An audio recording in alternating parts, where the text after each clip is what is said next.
The room falls silent. Every eye is fixed on the elevated podium where Burkina Faso's parliament convenes. A single hush spreads like electricity through the crowd. Murmurs ripple across rows of seats, low but charged with disbelief. The announcement comes, crisp and unyielding. Homosexuality is now punishable by 2 to 5 years in prison. A collective intake of breath sweeps the chamber as murmurs swell into stunned exclamations. Heads turn, journalists fumble with cameras, and phones flare to life, capturing every word, every reaction. On screens across the capital, bold headlines flash: Burkina Faso takes drastic step, controversial law passed. Social media erupts in real time, notifications pinging endlessly, threads lighting up with outrage and incredulity. Commentators scramble to frame it, analysts mutter in disbelief, and citizens stare at their screens, unable to look away. The law is unprecedented in recent memory, a jolt that seems almost impossible to digest. And there, at the center of it all, stands Ibrahim Traoré, a figure cloaked in resolve, unshaken by the storm of whispers and cameras. His gaze sweeps across the chamber with a mixture of authority and defiance. Bold, unapologetic, polarizing. A leader who has chosen a path that will define his legacy, for better or worse. In a move the world won't stop talking about, Ibrahim Traoré has rewritten the rules overnight. The words hang in the air, a statement heavier than any gavel, a verdict that extends far beyond the marble walls of the parliament. Across the country, citizens gasp, some in silent horror, others in quiet agreement, each reaction a testament to the deep divides this law has carved. The camera lingers on the flicker of emotion, disbelief, fear, confusion, and a tense curiosity that cannot be ignored. Outside the chamber, protests stir, whispers of debate and confrontation spreading like wildfire. Voices rise, questioning, challenging, demanding answers that no one yet seems ready to give. In every cafe, every street corner, on every device, one question echoes: how did it come to this? And more urgently, what will happen next? The stage is set. A single figure, Ibrahim Traoré, has cast a shadow over the nation, and the world watches, breathless, as the first tremors of shock ripple outward, hinting at the storms yet to come. Burkina Faso has been no stranger to upheaval. In recent years, a series of coups have shaken the nation, each leaving citizens questioning the stability of their institutions, their leaders, and even their future. The military government that now holds power, led by Ibrahim Traoré, rose in the shadow of these fractures, promising reform, order, and a vision of national pride. But the path they have chosen is far from conventional. Each decision, each law passed under their rule, carries weight not just within the capital's marble halls, but across a continent already wary of political volatility. The announcement of this law is more than just a domestic decree, it is a statement loud and unambiguous. By criminalizing homosexuality, the government has thrust Burkina Faso into the center of a global debate on human rights. International organizations, foreign governments, and global media are watching closely, weighing statements, responses, and sanctions. The ripple effect is immediate. Embassies send urgent inquiries, NGOs release statements condemning the law, and headlines appear from New York to Paris, from London to Nairobi. A country that is often overlooked suddenly commands global attention. Within Burkina Faso, the stakes are intensely personal. Citizens, families, friends, young adults navigating identity in a conservative society are suddenly thrust into uncertainty. Activists, human rights defenders, and ordinary citizens face an unsettling question. What does life look like when the state defines morality in law? Public discourse fractures into heated debate. Cafes, radio stations, and social media feeds become arenas where fear, outrage, and support collide. People feel both the gravity of the law and the urgency of response, aware that their voices may be among the first to shape the unfolding narrative. Traoré's move is not only legal, it is deeply symbolic. It signals a broader ambition by the military government to reshape the social fabric, asserting traditional family structures and cultural identity as pillars of national policy. In doing so, they challenge the expectations of international norms and provoke questions about sovereignty versus global moral standards. Diplomats whisper behind closed doors, trying to anticipate the consequences, while analysts debate whether this is a calculated consolidation of power or an impulsive gamble with far-reaching consequences. Outside Africa, the world watches with a mix of shock, confusion, and fascination. Countries that pride themselves on human rights must decide how, or if, to respond. The debate quickly becomes larger than the law itself. touching on the balance between respecting cultural sovereignty and defending universal principles. Headlines scream about the global implications. Could other nations follow suit, emboldened by Traoré's assertiveness? Or will international pressure force a reconsideration before the law's consequences ripple too far? Everywhere, there is a sense that history is in motion. Citizens and observers alike feel the tension, the unease, and the inexorable pull of events they cannot ignore. For Ibrahim Traoré, this law is more than policy. It is a defining moment, a gamble that could elevate his influence or trigger backlash he may not foresee. The world has its eyes fixed on Burkina Faso, and the question looms large. In reshaping society at home, how far will this ripple reach abroad, and who will rise or fall as the consequences unfold? The stakes are no longer local, they are global. The next moves, the reactions, and the moral reckoning are poised to change not just a nation, but the conversation around human rights across continents, leaving the world holding its breath, waiting for what comes next. Ibrahim Traoré was not born to obscurity. He was forged in the crucible of Burkina Faso's military ranks, rising quickly through discipline, strategy, and a fierce determination that left colleagues both admiring and wary. To his supporters, he is decisive, fearless, a leader willing to challenge foreign influence and assert national sovereignty. But to many, he embodies the stark contradiction of power unchecked, a man whose confidence borders on arrogance, whose actions often spark as much fear as they inspire respect. From the outset, Traoré has cultivated an image of authority. He speaks with precision, rarely pausing for uncertainty. When he addresses the nation, it is with the weight of inevitability, as though every word is destiny incarnate. Yet, beneath this veneer, contradictions emerge. He proclaims to protect the cultural values of his country, yet the very methods he employs, executive orders, harsh laws, and unilateral decrees, undermine the freedoms he claims to defend. He positions himself against foreign interference, yet the world watches him closely, noting that defiance against the West does not absolve the government from scrutiny at home. The controversial law on homosexuality is emblematic of his style. Bold, polarizing, and designed to provoke. Traoré frames it as a defense of traditional family values, a moral imperative, and a stand against foreign decadence. Yet, even within Burkina Faso, the law has ignited social backlash. Activists, citizens, and even some government officials question the rationale, calling attention to the human cost and the contradictions in his narrative. The streets whispered out. Social media bursts with outrage, clips of speeches and headlines shared rapidly across platforms, creating a digital echo chamber where Traoré's authority collides with public scrutiny. He thrives on the tension, on the drama his decisions generate. To some, this is mastery, to others, hubris.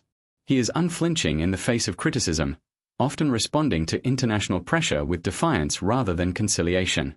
Western governments issue statements condemning the law, human rights organizations publish urgent appeals, yet Traoré's messaging is unwavering, almost theatrical in its confidence. He frames dissenters as influenced by foreign ideologies, painting opposition as a threat to national identity. This polarizing stance ensures attention, sparks debate, and further amplifies his persona as a figure unafraid to rewrite rules according to his vision. Yet the more he projects strength, the more cracks begin to show. Journalists highlight inconsistencies in his statements, analysts question the practical implications of his policies. Citizens whisper about the human stories left untold, the young adults whose lives are now constrained, the families navigating fear and confusion. The contrast is stark. While Traoré portrays himself as the guardian of tradition, the ideals of equality, freedom, and personal choice stand in stark opposition to his actions. Each public speech, each new policy, each defiant gesture is a double-edged sword. It builds his legend for some while fueling outrage for others. Traoré's history is one of contradictions. Disciplined yet impulsive, defiant yet calculating, authoritarian yet charismatic. This duality makes him compelling and dangerous. He is the kind of figure who forces the world to confront difficult questions. How far can authority go before morality is compromised? When defiance becomes oppression, can power still be justified? The answers are neither simple nor comforting. By painting him in these terms, the stage is set for the hero to emerge. Traoré is not merely a political leader, he is the embodiment of challenge itself, a figure whose boldness and hubris demand a counterbalance. He has ignited a storm that is both national and global, forcing citizens and observers alike to reckon with the implications of power wielded without concession. Every action, every decree, Every public pronouncement is a chess move in a high-stakes game that will define not only his legacy, but the lives of countless others. The world cannot look away. Traoré's shadow stretches far, his influence unyielding, and yet the contradictions he carries whisper a truth that cannot be silenced. The more absolute the authority, the greater the reckoning that waits. And as citizens, journalists, and activists begin to mobilize, one question hangs in the air with a tension that cannot be ignored. Who will rise to challenge him, and how far will his ambition carry him before it collides with a force that refuses to yield? The stage is set. The villain stands tall, defiant, and unrepentant. But the first tremors of challenge have begun, and the world senses the storm yet to come. Amid the rising tension in Burkina Faso, voices of resistance begin to emerge, courageous, unyielding, and profoundly human.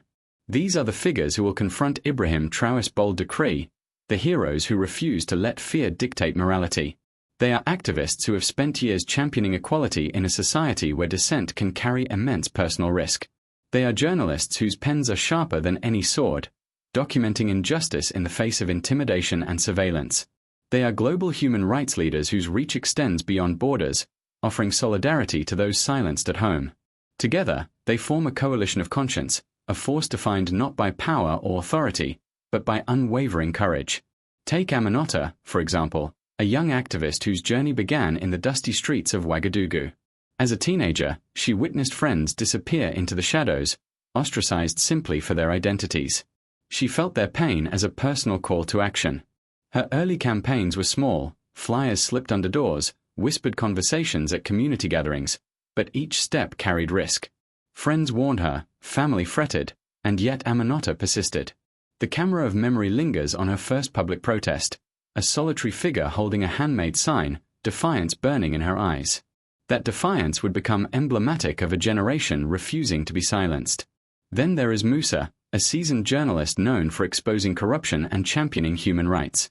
His career is marked by relentless pursuit of truth, often at personal cost. He has endured threats, harassment, and attempts to suppress his reporting, yet each obstacle only sharpened his resolve. Through his writing, Moussa illuminates the untold stories, the families, the youth, the marginalized, whose lives are irrevocably altered by laws like Traoré's. He has become the bridge between private suffering and public awareness, translating courage into a narrative that resonates far beyond the capital. Global figures, too, play a crucial role. Leaders of international human rights organizations bring resources, visibility, and pressure, leveraging diplomatic channels and media platforms to amplify the voices within Burkina Faso. Their involvement is not an abstract exercise. It is a lifeline to those facing the stark consequences of repression. Through them, local struggles gain international resonance, transforming isolated acts of bravery into movements that demand attention. These protagonists share common threads, resilience, empathy, and an unshakable sense of purpose. Their lives are punctuated by sacrifice, nights spent strategizing under threat, days risking arrest to document truths, moments of despair balanced by unwavering conviction. Flashbacks reveal intimate struggles, Aminata confronting family opposition, Moussa debating self-censorship to ensure survival, activists negotiating the delicate balance between visibility and safety. Each scene is a testament to the human capacity for courage in the face of systemic oppression. Yet it is not just struggle that defines them, it is the foresight to act strategically. Aminata organizes clandestine meetings with youth networks, creating channels of communication and education. Moussa coordinates exposés that connect local realities to global audiences, framing the debate in terms of both morality and law. International allies deploy targeted campaigns, ensuring that when Traoré's decree hits, the response is immediate, informed, and impossible to ignore. Each protagonist occupies a unique position, but together they form a tapestry of resistance capable of confronting the boldest assertions of power. Cinematic moments punctuate their journeys, a flicker of determination in Aminata's eyes as she steps into the street, a hand holding a pen over the first page of a damning report, a network of activists huddled under dim lights drafting messages to galvanize their communities. These visual and emotional cues evoke empathy, drawing viewers into the lived reality of those who confront tyranny not with weapons, but with principle and persistence. By the time the confrontation with Traoré's law arrives, these heroes are prepared in ways that extend beyond rhetoric. They carry the weight of lived experience, the credibility of first-hand observation, and the solidarity of a movement that spans nations. Every argument, every campaign, every act of courage is calibrated to challenge not only the legality of the law but the moral authority of the man who enacted it. Their stories are deeply human, yet they resonate with universal values: justice, dignity, and the refusal to accept oppression. They are reminders that leadership is not defined solely by titles or power, but by action in the face of adversity. Through sacrifice and persistence, they have forged the moral compass that will guide the unfolding confrontation. As the stage shifts toward the public clash, the audience is drawn to these protagonists, invested in their journey, and aware of what is at stake. Every hardship, every triumph in their backstory fuels anticipation for what comes next, a confrontation that promises not only drama and tension, but a reckoning with the forces that seek to define morality, freedom, and human dignity in Burkina Faso. The world watches, knowing that when these heroes step forward, the story will change, and the consequences of Traoré's bold move are far from over. The nation watches, riveted, as the battle moves from whispered conversations to the glaring lights of televised debate. Newsrooms hum with urgency, anchors brimming with anticipation as cameras cut to Burkina Faso's parliament and public squares filled with citizens reacting to Traoré's decree. Social media feeds erupt simultaneously, hashtags explode, live streams spike in viewers, and viral clips of fiery arguments circulate with relentless speed. Every moment is a spark, and the air is charged with tension. Traoré, confident and unyielding, addresses the camera with a measured intensity. He doubles down on his law, framing it as a defense of cultural heritage and national integrity. His statements are precise, deliberate, and laced with rhetorical power. Morality, tradition, and sovereignty dominate every sentence. To his supporters, he is resolute, a leader unafraid to act where others hesitate. To his critics, he is inflexible, a figure blinded by authority and ideology. Across the room, murmurs swell into heated discussions, the polarized reactions echoing the divide gripping the country. In contrast, the hero steps into the public arena with a calm, composed presence that commands attention. Aminata and Musa, among others, articulate the human consequences of the law. Families shattered by fear, young adults navigating identities now deemed criminal, the broader societal impact of legislating morality. Each argument is methodical, weaving empathy with logic, exposing contradictions in Traoré's proclamations. They speak not just for themselves, but for countless voices rendered silent by intimidation and repression. Their words carry weight precisely because they are grounded in lived reality, and the contrast with Traoré's rigid authority is striking. Televised interviews escalate the tension. Traoré's defiance meets the hero's reasoned calm, and the contrast is cinematic. One side visibly rattled by the public scrutiny, the other unwavering, translating moral conviction into persuasive discourse. Citizens at home lean forward, captivated, as every exchange becomes a microcosm of the broader struggle. Questions about rights, culture, and governance ripple through the debate, sparking heated commentary online. Memes, analysis threads, and viral clips proliferate, turning the confrontation into a social media phenomenon. Each clip shared, each reaction posted, reinforces the sense that the nation, and the world, is witnessing a historic reckoning. The escalation is not limited to words alone. Public demonstrations flare as activists organize rallies in support of equality and freedom, confronting Traoré's narrative with visible defiance. News cameras capture the contrast, groups chanting, signs held high, eyes fixed with determination, while security forces and government loyalists maintain a tense vigilance. Each street scene mirrors the televised debates, dramatizing the stakes for all who watch. The hero's arguments are not abstract, they manifest in the courage of people willing to stand, speak, and risk everything. Despite the mounting pressure, Traoré refuses to yield. His speeches grow sharper, more insistent, his rhetoric a deliberate attempt to maintain control over the narrative. Yet cracks begin to appear, hesitations in response, moments where logic falters under the weight of social and international scrutiny. The hero senses these openings, delivering points with measured timing, letting silence and reflection amplify the impact. Each rebuttal lands like a strategic strike, shifting momentum subtly, yet unmistakably, toward reason, empathy, and moral authority. As debate threads online and in public spaces stretch late into the night, the country is caught in suspense. Every word exchanged, every viral clip shared, every reaction observed feels like a move in a high-stakes game, with outcomes that remain uncertain. Citizens, analysts, and global observers alike sense that this is more than a law, it is a test of values, courage, and leadership. And as the night deepens, one truth becomes undeniable. The confrontation is far from over, and the next move could reshape not only Burkina Faso, but the very conversation about power, morality, and human dignity. The tension hangs thick in the air, leaving the world, and the heroes, waiting for the moment when action, evidence, and resolve collide in a definitive reckoning. The air in the chamber is thick with anticipation. Cameras pivot, microphones hover, and every eye is trained on the hero as they step forward with measured grace. The murmurs of the crowd soften, replaced by an almost tangible tension, a sense that something monumental is about to unfold. Aminata raises a hand, a simple gesture that signals focus, and the room falls into silence. She begins not with anger, but with a story, a single voice representing countless lives. A young adult who no longer dares to dream, whose identity has been criminalized overnight. The narrative is human, immediate, and impossible to dismiss. Each sentence is deliberate, each pause calculated to let the weight of reality settle. Aminata speaks of families living in fear, of children forced to conceal their very existence, and of communities fractured by laws imposed without consent. She narrates accounts collected from the outskirts of Ouagadougou to the villages hidden in remote provinces. Stories of courage, despair, and unwavering hope. Musa adds the journalistic lens, presenting documented evidence of these realities. Interviews, photographs, and statistics that underscore the human cost. Their voices intertwine, building a tapestry of truth that presses against Traoré's rigid proclamations. Traoré, seated at the podium, maintains his composure, yet subtle shifts betray one growing unease. A tightening jaw, a glance sidelong, a momentary hesitation, small fissures in a carefully constructed armor. The hero does not rush, does not attack. Instead, they let the evidence speak, letting silence amplify the moral clarity of each point.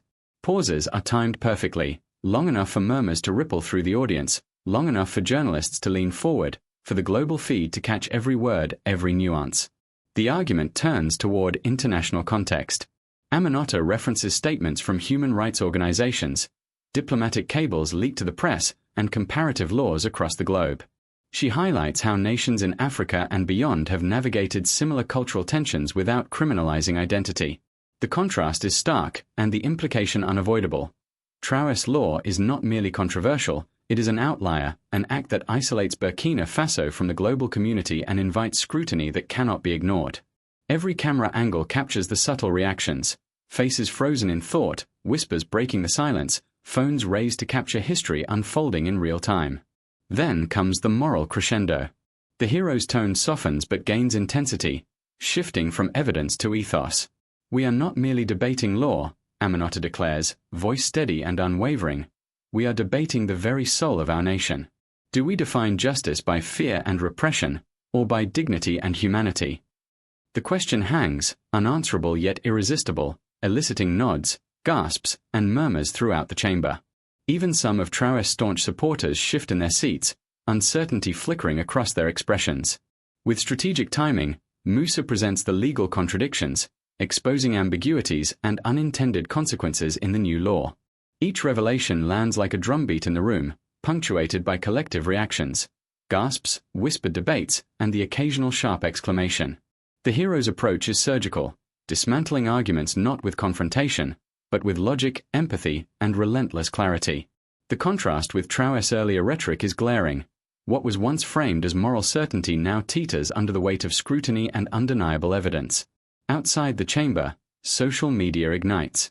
Clips of the hero's delivery go viral within minutes. Commentators dissect every line, and ordinary citizens flood platforms with messages of support, outrage, and hope. Memes, infographics, and explanatory threads multiply, creating a digital echo chamber that amplifies the moral victory unfolding inside. Each share, each comment, strengthens the narrative, positioning the hero as not just a local advocate, but a figure of international resonance. The climax approaches as Aminata pauses, allowing a single, devastating revelation, an anonymous testimony from within Traoré's own advisory council, confirming internal dissent and fear of backlash. The room reacts immediately. Cameras catch a subtle falter in Traoré's demeanor, a blink too long, a hand tightening on the podium. His carefully cultivated image of unwavering authority begins to crack, and the hero seizes the moment, delivering the final, piercing line. When law silences humanity, courage becomes our voice, and truth becomes inevitable. For a suspended moment, the chamber holds its collective breath. Traoré rises, attempts a rebuttal, but the words falter, weighed down by the momentum the hero has generated. Reporters exchange hurried glances, analysts begin live commentary, and the global audience senses a shift, a turning point that redefines the conversation. The power dynamic has altered, not through violence, not through coercion, but through clarity, empathy, and relentless moral reasoning. Yet the crescendo does not conclude with finality. The hero steps back, eyes sweeping the room, voice calm but resolute. The challenge has been issued, the argument laid bare, and Traoré's public image, once impervious, begins to crumble under scrutiny and the weight of undeniable truth. But even as victory lingers in the air, a question hangs like a storm cloud. How will Traoré respond? Will he concede, adapt, or strike back in ways that no one yet anticipates? Outside the chamber, citizens, journalists, and activists alike whisper the same thought, the same fear. The next move would shock even his staunchest supporters. The world waits. The stage is set for a reckoning that promises not only drama and tension, but a confrontation with the very essence of power, morality, and human dignity. The moment the hero's arguments reverberate beyond the chamber, the world ignites. Social media erupts like a storm breaking over a city. Hashtags trend within minutes. #Burkina Faso law, #inequality exposed, #voices unheard. Each tag a beacon for outrage, empathy, and solidarity. Memes circulate, blending sharp critique with biting humor, turning moments of debate into viral symbols of resistance. Clips of Aminota's speech, Musa's data-driven takedowns, and even Traoré's subtle falters are replayed endlessly, dissected frame by frame, shared across continents. The digital landscape becomes a battlefield, every share amplifying the narrative, every comment a pulse in the collective heartbeat of global scrutiny. Celebrities weigh in, their statements amplified by millions of followers. Activists in Europe post solidarity messages, urging international accountability. Journalists in the United States and Canada write op-eds framing the law as a test of global morality. Diplomatic analysts tweet predictions and warnings, noting the potential consequences for foreign aid, trade, and alliances. Even politicians who rarely comment on African affairs are compelled to respond, acknowledging that the repercussions of Traoré's law cannot be ignored.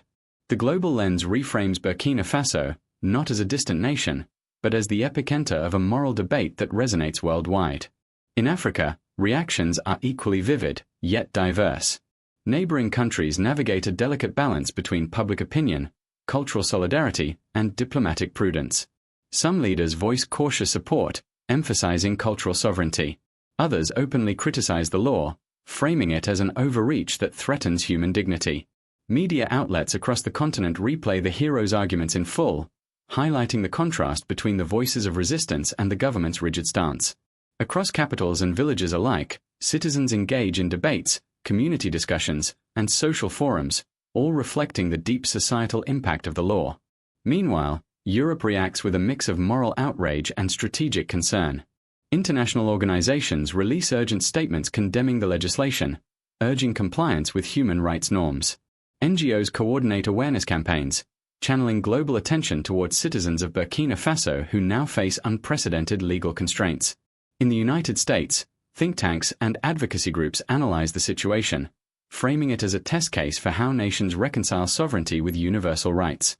The discussion spills into talk shows, podcasts, and editorial boards, further magnifying the narrative initiated by the hero's confrontation.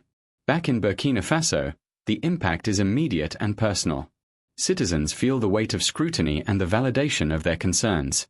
Activists report increased engagement, volunteers joining campaigns, young people emboldened to voice their dissent. Families, previously silent, begin to discuss the law openly, weighing its consequences on daily life. Even local businesses and civil society groups adapt, initiating campaigns to educate the public and provide support networks for affected communities. The ripple is tangible, reaching every corner of society. Diplomatic relations feel the tremors as well. International envoys request urgent meetings, questioning policy direction and signaling potential consequences for bilateral cooperation. Trade negotiations and aid discussions are subtly influenced, as the perception of Burkina Faso shifts under global scrutiny. Traoré, once unshakable in his defiance, must now contend with a multidimensional backlash. Domestic unease, regional debate, and international pressure converging simultaneously. The hero's strategy, calm and methodical, has leveraged both moral clarity and media amplification to reshape the narrative entirely. The aftermath also triggers introspection. Citizens, journalists, and foreign observers alike begin to consider broader questions. What does leadership mean in a world where information flows instantaneously? How should nations balance cultural identity with universal rights? Who truly holds power, the one who enforces laws or the one who sways hearts and minds? Across continents, these reflections ripple through communities, highlighting that the stakes of Traoré's law extend far beyond the immediate legal consequences. Yet even amidst the shockwaves, uncertainty remains. Traoré's next moves are unpredictable, and the hero's victory in narrative and moral authority has not yet guaranteed policy change. The nation stands at a crossroads, the global audience engaged and invested, awaiting the next act in a story that is as much about courage, principle, and human dignity as it is about politics. The aftershocks continue to resonate, a testament to the power of truth, resistance, and global solidarity. Every post, every broadcast, every discussion reinforces that this moment is historic. And as the world digests the unfolding consequences, one question lingers, heavy and inescapable. How will Traoré respond when the forces of conscience, clarity, and global scrutiny refuse to relent? The stage is set for resolution, but the storm of reaction has only just begun. The storm begins to settle, but the echoes of confrontation linger, heavy and transformative. Across Burkina Faso, citizens reflect on what has unfolded, the hero's calm dismantling of Traoré's narrative, the vivid stories of human lives exposed, and the global attention that reframed a domestic law as a moral test for the nation and the world. The hero does not celebrate victory with fanfare. Instead, they step back, allowing reflection, understanding, and empathy to take hold. The moral clarity of the moment crystallizes in simple truths. Dignity surpasses fear, empathy outweighs repression, and courage becomes the currency of change. Aminata and Musa have not merely challenged a law, they have challenged the very idea that power can silence humanity without consequence. Their example resonates beyond headlines, beyond viral videos, embedding a principle into the consciousness of citizens. Every voice matters, and collective courage can confront even the most formidable authority. Global reactions continue to ripple, but now with a shift in tone. Diplomats, analysts, and activists acknowledge that the hero has reshaped the conversation, framing Burkina Faso not merely as a nation enforcing controversial laws, but as a nation in dialogue with its conscience. European, African, and American commentators alike underscore the lesson. Leadership is measured not by decree alone, but by the willingness to account for morality, empathy, and human impact. Social media, still alive with discussion, now emphasizes stories of resilience and solidarity rather than outrage alone, signaling a transformation in narrative focus. Locally, citizens feel a sense of empowerment. Communities engage in dialogue, families discuss difficult truths, and youth embrace the courage to voice opinions long suppressed.